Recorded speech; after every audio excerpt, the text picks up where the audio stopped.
बिस्मिल्लाहिर्रहमानिर्रहीम अस्सलाम वालेकुम। उम्मीद करें ना तुम सारे खड़िया नालो सो ते रमज़ान शरीफ की आमद दियां मुबारक होवन सारिਆਂ ਨੂੰ।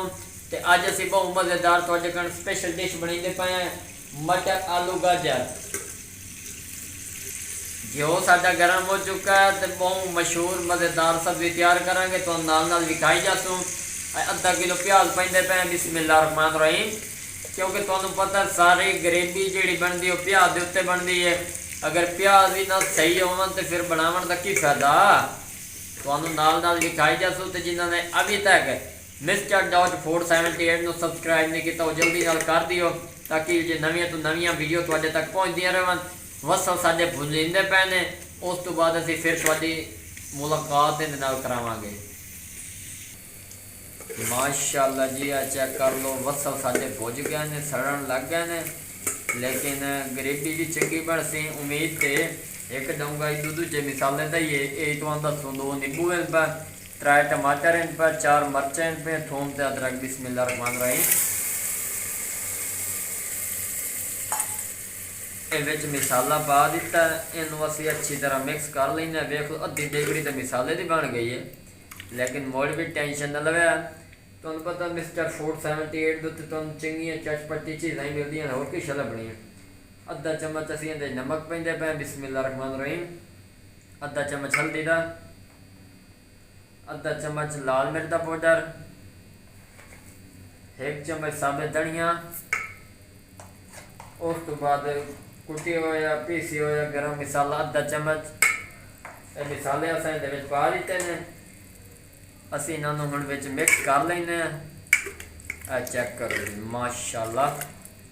असीं हुण इन्हां दी लईसू चंगी जी चटपटी भुनी, उस तो बाद फिर शिकल भी खावांगे। इहनूं मिक्स कर छोड़िया ते हुण असीं इहदी भुनी लईसू VIP करके, उस तो बाद असीं तुहानूं शिकल इहदी भी खावांगे। माशाअल्लाह जी, आ चेक कर लो, भुनी बड़ी VIP लग गई है। आ चेक कर लो, बड़ी सोहनी ग्रेवी बनी है तो बड़ी खुशबू भी आती पई है। नींबू ही विच गल गया, मज़े की गल है। हुण असीं इहदे विच सब्जी पैंदे पे हैं, अद्धा किलो मटर हैं पे, अद्धा किलो आलू हैं तो पाइया गाजर हैं। बिस्मिल्लाहिर्रहमानिर्रहीम। आ चेक कर लो, फ्रैश सब्जी इहदे विच पैंदे पे हैं। इंशाअल्लाह तुहानूं मज़ा सी साडे नाल जुड़े रहिया है।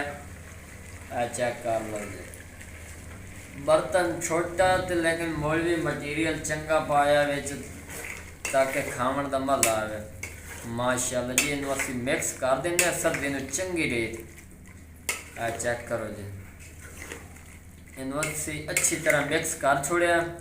मज़ीद असीं इनू भुनी लावांगे चंगी रख के, उस तो बाद फिर तुहानूं असीं इहदी शिकल विखाइने।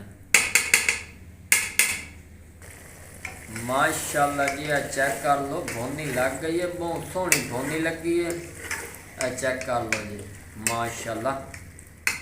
अल्लाह पाक तुहाडे खाने तो ज़ायके च बरकत पावे। मिस्टर डॉट 478 के नाल इस तरह जुड़े रहो और मुहब्बत तुहाडे नाल वंडेदे रहो। अद्धा गिलास पानी, बिस्मिल्लाहिर्रहमानिर्रहीम। इस अद्धे गिलास नूं पानी का पाने का मकसद तो तुहानूं बेहतर ही पता हो सी भाई, असीं सिर्फ सब्जी गल नहीं सुक्की बनी तैयार करने, मटर आलू गाजर। तो इंशाअल्लाह तुहानूं कुछ स्टैप बाद फिर मुलाकात करांगे, तो फिर तुहानूं असीं इहदी शिकल विखावांगे।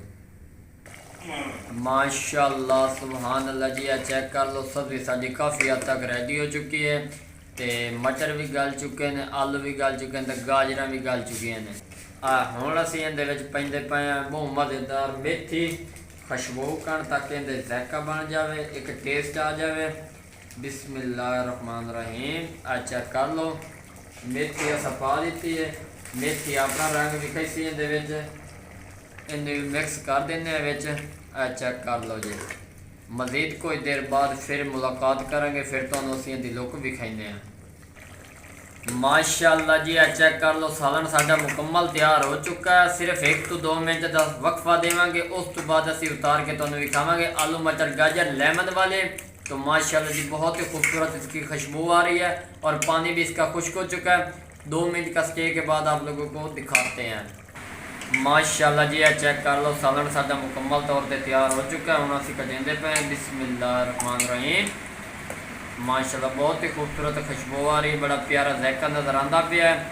इंशाल्लाह उम्मीद करना तुहानू पसंद आएगा। अगर वीडियो पसंद आई हो तो चैनल को सबसक्राइब लाइक शेयर ज़रूर कर दिया ताकि इस तरह की नवी वीडियो तुहाडे तक पहुँचती रहें। दुआवां याद रखें। तब तक के लिए इजाज़त चाहते हैं। अल्लाह हाफिज़।